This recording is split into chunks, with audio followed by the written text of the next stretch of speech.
ગુજરાત સરકાર ભલે ઘરે ઘરે નળ અને જળના મોટા દાવા કરતી હોય પણ જળ માટે જીવન સંઘર્ષ બની રહ્યું છે એ હકીકત છે।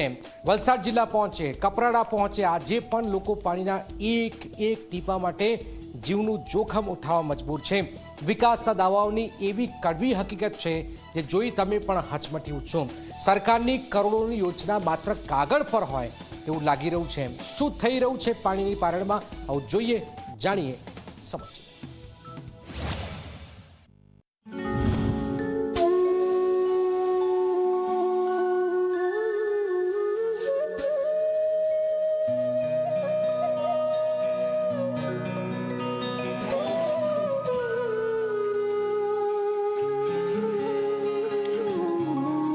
પાણીની રસ્તાની બહુ તકલીફ છે।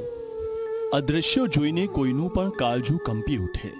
એક હાથમાં દોરડું, બીજા હાથમાં પાણીનું વાસણ અને નીચે 45 ફૂટ ઊંડો અંધારો કૂવો। આ કોઈ સ્ટન્ટ નથી, આ છે વલસાડ જિલ્લાના કપરાડા તાલુકાના મોટી પલાસણ ગામના બેરસ્તા ફળિયાની હકીકત, જ્યાં પાણી મેળવવું એટલે રોજ મોત સાથેનો મુકાબલો।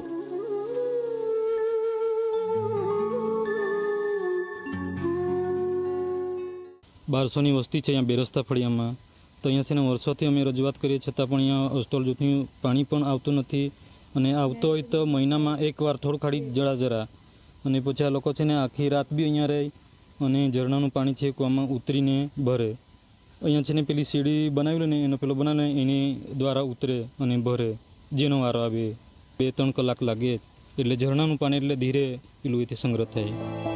ગુજરાતનું ચેરાપુંજી કહેવાતું આ ગામ, જ્યાં ચોમાસામાં સૌથી વધુ વરસાદ પડે છે, એ જ ગામ આજે પાણી માટે તરસી રહ્યું છે। ઉનાળાની ગરમી વધતા જ સરકારી કૂવાઓ તળિયા ઝાટક થઈ ગયા છે અને હવે મહિલાઓ જીવનના જોખમે કૂવાની અંદર ઉતરવા મજબૂર બની છે।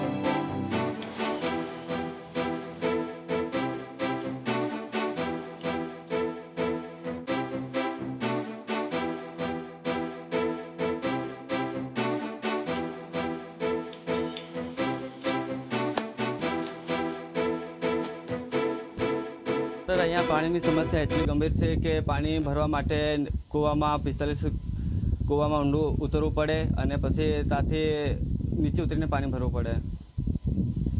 સવારે આવવું પડે સર? સવારે આમ તો 6 વાગે આવે તો 1-2 કલાક પાણી ભરવા માટે લાગી જાય છે। પાણી ભરવા સારું જીવને કેવી રીતે જોખમમાં? સર જીવને એટલું જોખમ છે કે ઉપરથી કોઈ જોઈએ તો પછી આમ કૂવો જો કાચો હોય તો પછી ઉપરથી પથ્થરો પડવાની અને પછી ત્યાં નીચે દોરડો હોય તો દોરડો હાથ લપસી જાય તો નીચે પડવાની બહુ સંભાવના છે। પથ્થરોની કોતરોમાં ટીપે ટીપે ભરાતું પાણી વાસણોમાં ભરીને ઉપર લાવવામાં આવે છે। ઘણી વખત પગ લપસે છે, મહિલાઓ કૂવામાં ખાબકે છે, ગંભીર ઈજાઓ પણ થાય છે, પણ તંત્રની આંખો હજુ ખુલી જ નથી।